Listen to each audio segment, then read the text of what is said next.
nampakkan baju putih-putih itu dihancurkan semua, dianggap tempat musyrik apa-apa. Inilah. Iya, itu ada saksi mata anak kecil gitu, mungkin itu pernah lihat di situ. Tapi kalau membawa samurai panjang itu, itu di mau ditakut-takuti sama samurai tadi, lari anaknya kecilnya.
Assalamualaikum pemirsa, berjumpa lagi bersama saya Ari Bayu.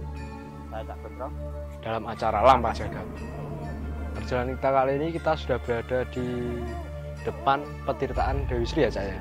Dewi Sri. Sebelum menonton video ini lebih lanjut, jangan lupa like, comment, dan subscribe agar kita terus bersemangat untuk menelusuri sejarah peradaban Nusantara.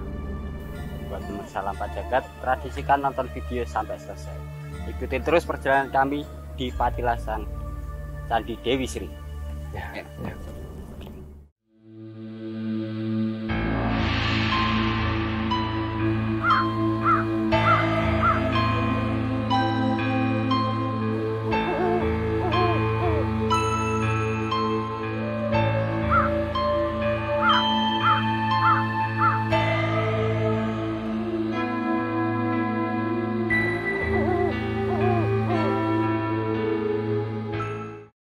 Assalamualaikum Bapak. Ya. Ini saya Ari Bayu. Ya. Saya Cak Gondrong. Ya. Ini kami dari tim Lampa Jagat. Oh. Ini dengan Bapak siapa? Bapak Sumiran. Bapak Sumiran. Ya.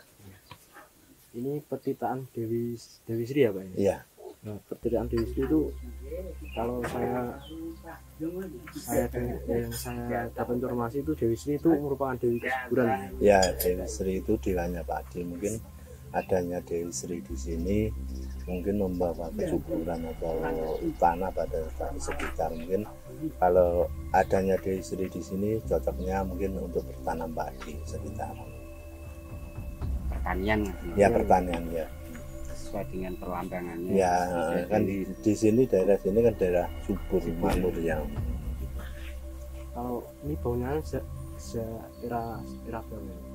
Ini peninggalan ini di sini peninggalan semasa Mataram Hindu. Kalau ada tahunnya Saka 813 Saka, mungkin kalau dimasaikan berarti tambah 78 tahun. Berarti petirtaan Dewi Sri itu sekitar abad 9 akhir atau 10 awal. Diperkirakan itu. Tapi ada yang bilang tahun 956 itu ada juga. Tapi ya di antara itu, yang jelasnya antara itu. Dewi Sri itu peninggalan Mataram Hindu. Mungkin di sini tempat untuk agama Hindu. Mungkin kalau agama Islam itu ada tempat masjidnya. Kalau di sini untuk tempat ibadahnya agama Hindu gitu. Di dalamnya itu ada sumbernya Pak? Di situ ada reliefnya Dewi Sri. Sebenarnya kan bangunan itu tidak terpendam atau tertimbun air itu enggak. Itu sebenarnya sebelah timur itu ada lantai, terus di tengah itu ada reliefnya Dewi Sri, mungkin setiap saat bisa mengalir. Terus sebelah utara, sebelah timur, utara dan selatan itu ada kolam kecil. Mungkin untuk cuci kaki atau cuci tangan sebelah situ. Terus kalau sebelah barat itu ada tempat untuk mandi. Mungkin kalau dulu kan ini kan peninggalan semasa Mataram agama Hindu. Mungkin sembahyang atau sesaji dulu tengah relapnya Dewi Sri. Terus nanti kalau mau cuci kaki atau cuci tangan sebelah timur, utara dan selatan. Kalau mau mandi langsung jebur sebelah barat. Itu kan kalau timur itu kering, yang barat itu tambah sedada orang dewasa. Apa karena itu dinamakan petirtaan kan memang Ya, ada tempat untuk mandi ya. Atau Tempat macam lainnya. Cuci kaki atau cuci tangan itu ada. Kalau dilihat ini mirip candi tikus ya, Pak? Ya, sebagian ada yang mirip itu. Itu kalau jualan darahnya hampir mirip Jolotundo, mungkin hampir mirip ya. Tapi enggak sama bangunan. Kalau bangunan ya ada hampir kemiripan aja. Tapi kalau sini, kalau situsnya ya mungkin hampir mirip candi tikus, tapi apa model atau bentuk bangunannya beda jauh. Karena mungkin sama-sama petirtaan tempatnya karena ya, sama-sama kotak, tempat utamanya di tengah. Itu jualan darahnya hampir mirip. Kalau sama Jolotundo hampir mirip, tapi enggak sama. Iya. Hampir mirip itu. Mirip. Soalnya kalau pernah mengilas di Jolotundo kan memang dominan sana kan batu andesit. Iya. Kalau di sini kan lebih dominan batu bata. Batu bata ya. Batu andesitnya cuma penutup yang ya. di atas itu. Tapi mulai dulu ya, mungkin dulu kan ini kan sebenarnya udah diprediksi bangunan ini kan. Di atas, mungkin di atas ditaruh di atas padas atau kalau kan sering ada gempa apa sampai sekarang bangunan ini masih utuh, belum walaupun ini ada pemugaran. Pemugarannya kan dalam arti rusak dalam banyak faktor atasnya itu ya. Tapi dasarnya itu udah masih 80% masih utuh semua ya. Apa ya, dari bahannya kemudian karena lunak atau apa kan. Berarti kalau kan lihat yang di sebelah sini yang di pagar itu kan merupakan bagian-bagian candi yang ada di tengah. Itu ini kan sebenarnya bangun itu termasuk bangunan candi di bawah. Itu ada gerakan setelah PKI meletus. PKI meletus itu ada saksi mata, ada ormas Islam bahkan baju putih-putih itu dihancurkan semua, dianggap tempat musyrik apa-apa.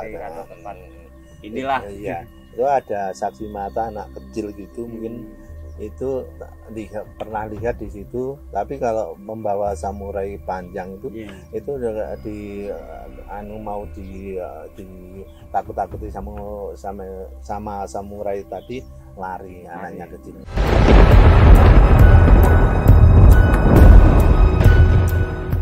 Tapi hancurnya setelah PKI meletus itu. Ya, alhamdulillah biarpun keberadaannya nggak utuh, tapi bagian-bagian yang rusak masih ada. Masih di sini ya. Sebenarnya nggak berantakan sampai. Enggak iya. Ini kan ada penataan itu kan mulai dari 2007 sampai 2014 itu ada penataan, termasuk yang lepas itu tadi ditaruh di situ. Sebenarnya kalau ini ada informasi jelasnya, gambarnya kayak apa itu mungkin bisa dipasang lagi. Itu kan bagian dipakai. Tapi sampai sekarang belum ada informasi gambar jelasnya bagaimana. Secara detailnya gimana?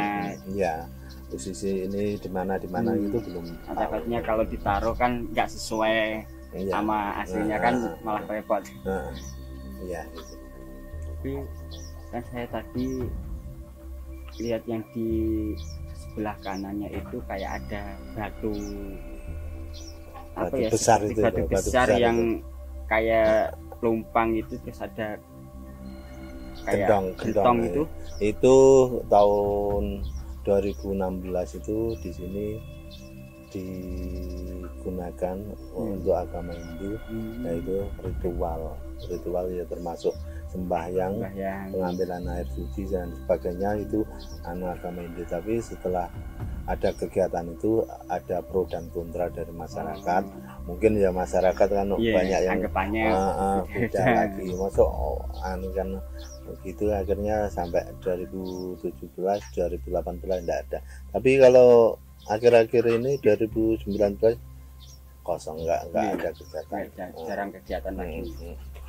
Kalau acara adat yang diadakan di sini biasanya ada biasanya bulan Jawa Suro, harinya Jumat Pahing. Jumat Pahing, bulan Jawa Suro, hari Jumat Pahing itu pasti ada kegiatan upacara adat. Apa ini? Ya mungkin diawali mungkin malam Jumat itu ada selamatan, tirakatan di sini ya. Dan sebelumnya biasanya udah ada kegiatan kerja bakti sekitar pembersihan itu ada. Terus nanti setelah itu Jumat pagi itu ada penyembelihan hewan, kambing, ayam itu ada. Terus nanti pengurasan, setelah pengurasan pembersihan situs. Ya mungkin yang paling unik di sini, daerah lain tidak ada, ini ada penangkapan ikan. Penangkapan ikan. Ya, terus nanti acara intinya itu biasanya penarian ikan. Nanti itu sampai mau Jumatan, setelah Jumatan istirahat. Setelah Jumatan ada tayuban sama penarian ikan. Mungkin di daerah lain tidak ada, yang ada di sini itu ada penarian ikan. Setelah ditarikan beberapa saat itu langsung dimasukkan ke situs lagi ikannya tadi. Ikannya dalam situ ya, Pak? Iya, ikannya dimasukkan lagi ke situs. Terus biasanya warga banyak yang bondong-bondong ke sini itu membawa makanan ikan tadi berupa beras kuning dicampur bunga. Tujuannya pertama menghormati arwah leluhur yang menjelma ikan tadi, yang kedua memberi makan ikan tadi.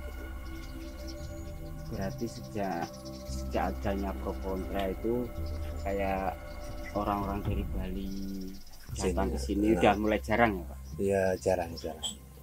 Padahal kan Nusantara kan Nusantara, iya.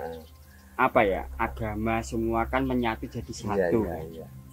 Itu kan mungkin ya kalau kegiatan itu kan mungkin ya ada pro dan kontranya. Tapi kalau kegiatan bersih desa ya tetap setahun sekali pasti ada. Walaupun beberapa tahun yang lalu itu dikemas secara besar-besaran, tapi ini ganti pemimpinan kepala desa, enggak tahu ke depannya itu dibikin kayak bagaimana, enggak tahu. Kan beda lagi ya. Yang kepala desa yang dulu itu besar-besaran, ya, termasuk ada karnaval, festival, itu pokoknya besar-besaran. Hampir 4 hari 4 malam di sini ada kegiatan. Karena kegiatan itu setahun sekali juga. Kegiatan itu merupakan kegiatan yang emang dilakukan karena untuk memperingati leluhur yang ada di sini sebelum adanya kita kan. Di samping itu kan dulu kan rencananya itu kan sebelum ada itu kan untuk mempergiat pariwisata. Dan maksudnya menjunjung tinggi biar desa kita bisa dikenal di daerah kalangan luas ya. Gitu. Ini loh di sini ada situs Purbakala yang kita bisa buat edukasi. Kan jarang, Pak. Kalau di daerah-daerah ibaratnya Jawa Timur yang bagian barat kan jarang ada tempat itu ditemukan berupa candi-candi, itu paling jarang.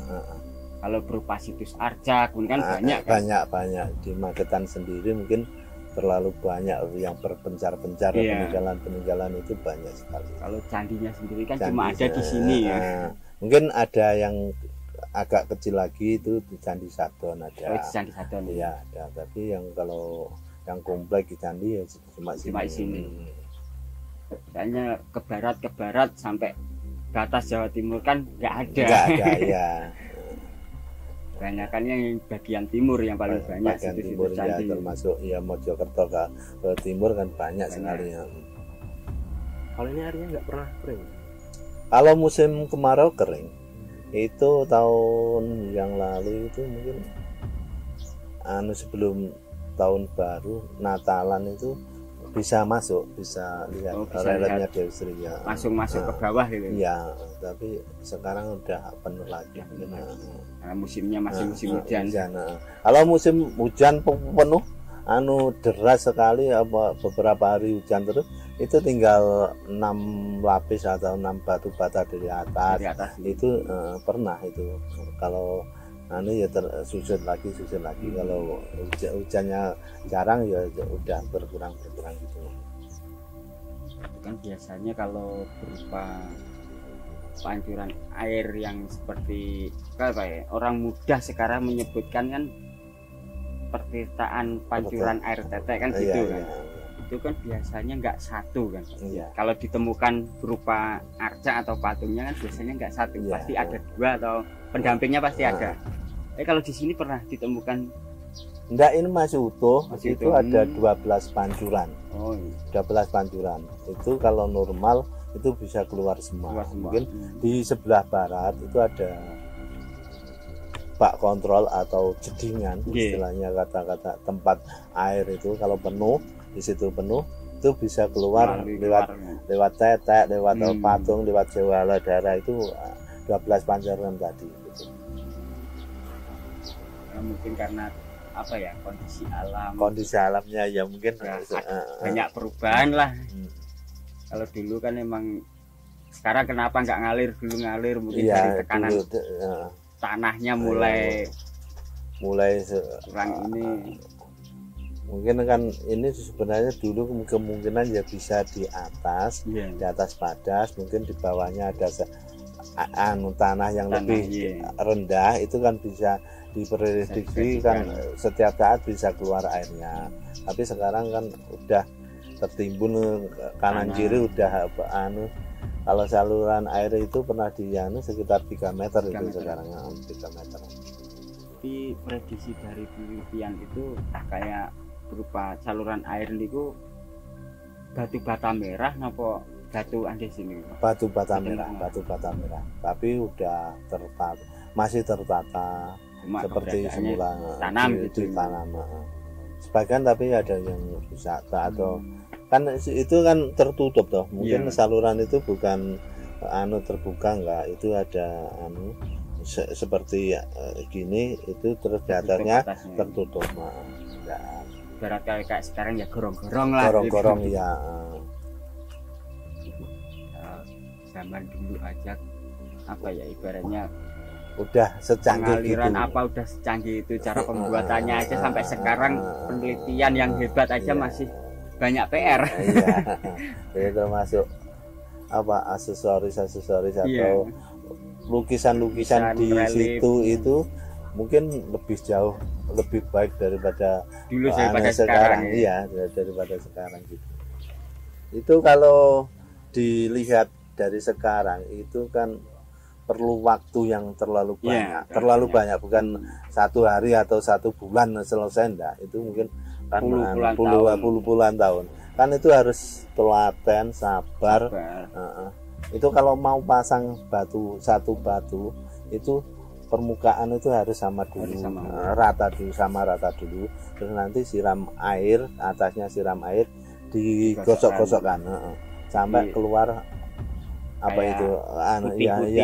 kayak anunya semen botol itu, linetnya semen botol, cairannya semen botol. Itu kalau kering itu bisa lengket sendiri. Ya seperti gapura candi sekarang kan, kenapa nggak ada semennya kan bisa nempel kan, tekniknya gitu. Bata yang udah jadi digosokkan kan kayak memutih. Itu kan ada serat-seratnya. Mungkin ada seperti ini kan, ada yang kalah, ada yang menang. Itu kan ada saluran serat-seratnya gitu. Zaman dulu itu kalau mau dilepas itu biasanya kalau nggak menurut alur mungkin ya bisa patah, bisa rusak. Karena kan biarpun cetak secara manual kan dia juga seratnya kan iya. Lihat cara gosoknya dulu gimana, magetinya gimana kan sesuai. Ini itu di desa mana Pak?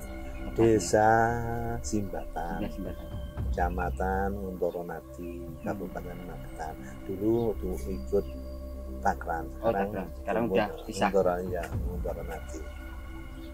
Nah, yang masih jadi saya masih penasaran itu tentang ini Pak, tentang candinya. Kalau petilasannya sendiri kan dinamakan kan karena petilasan mungkin peninggalan dari Dewi Sri ya. Ya di situ di tengahnya kan ada reliknya Dewi Sri. Nah, terus kan ini kan penyebutan sekarang berupa candi atau candi pertirtaan. Iya. Itu nama tempatnya itu sendiri apa Pak? Nama tempat candinya atau pertirtaan itu selain penyebutan Dewi Sri itu. Di sini ya juga sebelum ada nama Dewi Sri itu di sini udah terkenal masyarakat sini sekitar itu mungkin sak kabupaten Sendang Beji. Oh, Sendang Beji. Ya, Sendang Beji. Sendang Beji di sini sebelum ada dinas yang datang itu melihat ada reliknya Dewi Sri makanya terus dinamakan Dewi Sri. Itu sebelum itu ada namanya Sendang Beji. Ya kan penyebutan sebuah tempat kan salah satunya kalau enggak daerah pasti berupa penemuan apa yang dominan di situ kan. Berarti sebelum Dewi Sri lebih dikenal Sumber Beji. Sendang Beji. Sendang Beji. Ya, Sendang Beji. Mungkin tanya di daerah lain, mungkin di kabupaten, maksudnya di Magetan atau di Maspati, itu kalau mau tanya Sendang Beji bisa, sudah bisa lihat di sini, sudah terkenal. Kalau hari-hari biasa 24 jam. Apanya? Situsnya ini dibukanya itu. Buka sebenarnya ya ada jamnya, mungkin kalau saya ya mungkin jam 7:30 sampai jam 4 itu paling jam. Tapi kalau pengunjung itu bisa setiap saat bisa, saya pasti saya bantu. Yang penting ada laporan tujuan apa ya. Nah, di sini tujuannya mau ritual atau apa kan tempat gini kan banyak pengunjung yang berkeperluan banyak, mungkin ya sesaji ritual apa itu sering aja untuk apa kungkum apa mandi tujuannya apa ya saya nggak tahu, tapi masing-masing orangnya tapi banyak yang itu mungkin di sini ritual apa itu ya sering. Yang penting biarpun malam atau gimana yang penting sesuai tujuan lah paling enggak yang intinya enggak merusak mengambil apa-apa itu. Biarpun malam jam berapa kalau di sini emang tujuannya ritual ya emang enggak apa-apa. Saya pasti bantu. Rumahnya jauh terus ke sini tutup ya kan enggak kasihan ya.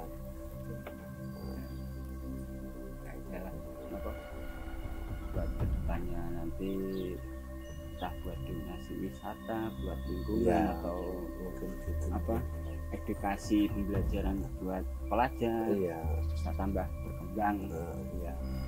Tapi pengelolaannya sendiri itu di sini itu dari daerah apa pemerintah? Saya termasuk anak buahnya BPJB Trawulan Mojokerto. Saya di sini yang bertanggung jawab untuk pemeliharaan, terus keamanan, terus termasuk semuanya saya yang bertanggung jawab.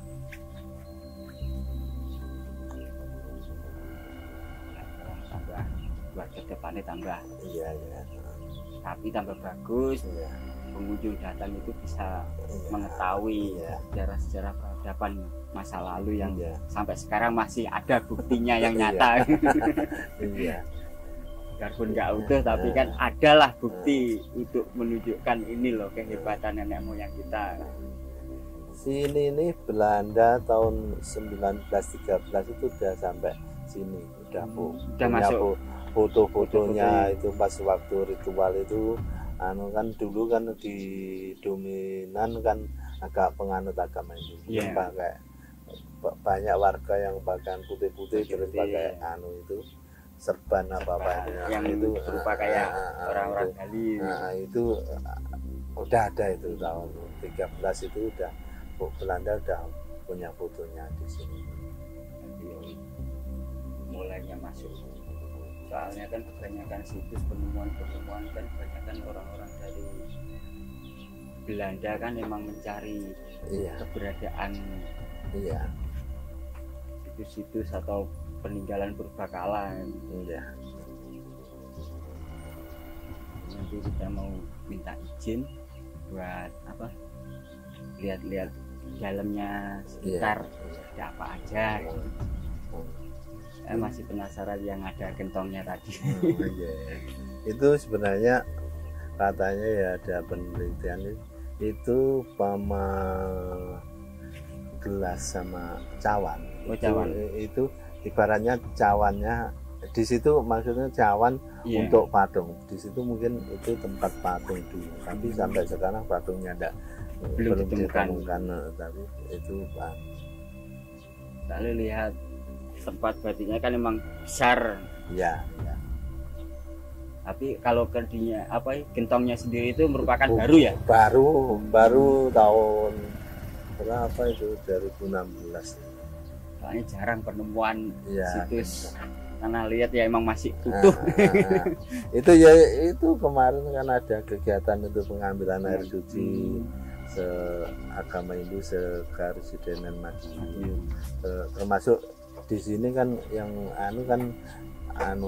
penganut agama Hindu dari Bali kan banyak yang dilanut itu, mungkin banyak yang datang ke sini buat ngambil itu pas waktu upacara adat ini. Adanya informasi ini bermanfaat selain buat perkembangan kehidupannya, juga bisa buat edukasi generasi sekarang. Mungkin nampaknya ada pesan-pesan dari Indonesia. Pesan-pesan saya mungkin adanya pertirtaan Dewi Sri ini, terutama kaum muda ikut menduweni, ikut membantu, ikut melestarikan mungkin kedepannya gitu. Paling enggak seumpama kan merasa mempunyai itu kan bertanggung jawab. Mungkin membantu apa-apa itu kan bertanggung jawab itu. Dan kedepannya mungkin kalau bisa jadi ramai jadikan pariwisata. Dengan adanya pariwisata di sini mungkin membawa perekonomian masyarakat naik gitu. Kemauan misalnya tapi dari daerah maupun pusat pengertiannya lah. Jadi pun matur suwun sangat ini jadi izin nyali teng dalem.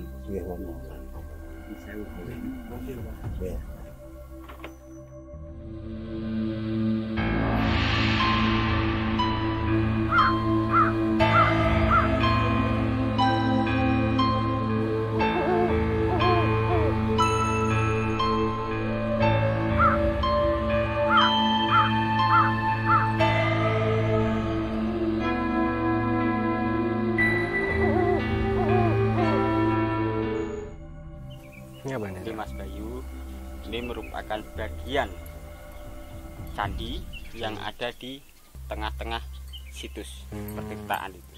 Yang merupakan bagian situ ya saya. Ini terlihat Mas. Nih Mas Bayu lihat nih. Ini kan mungkin bagian atas nih. Ini terus ini paling ujung, ini paling puncak. Ini kayaknya paling puncak. Nah ini kan di tiap batanya kan masih terlihat Mas gesekan, tapi seratnya berbeda-beda Mas. Ada yang ke sini dan ini ada yang ke sana. Beda-beda ya. Ini mungkin dulu penataan batu batanya itu perekatnya itu ketemu batu ditindih gesek. Ini kan terlihat ya. Iya, iya. Jadi nempelnya gitu ya, Cak ya? Nempelannya gitu. Ini bagian yang ada di situ.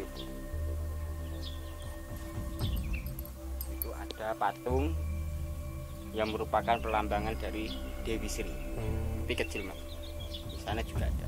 Iya, iya. Kan ini itu yang besar. Oh, kalau ini memang Ini atas ini, ya? Mas, ini yang paling beda. Apa ini? Yang lainnya kan batu bata merah. Iya. Ya, ini batu andesit. Oh, beda ya, Cak? Beda. Ini batu andesit. Tapi bawahnya Batu bata merah.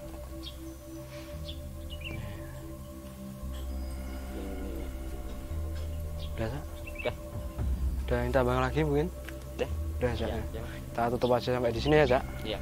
Oke, itu tadi pemirsa perjalanan kita di Pertirtaan Nah, Dewi Sri, Pertirtaan Dewi Sri ya. Jangan lupa ikuti video kita selanjutnya, tetap di Lampa Jagat. Sampai jumpa pemirsa. Wassalamualaikum.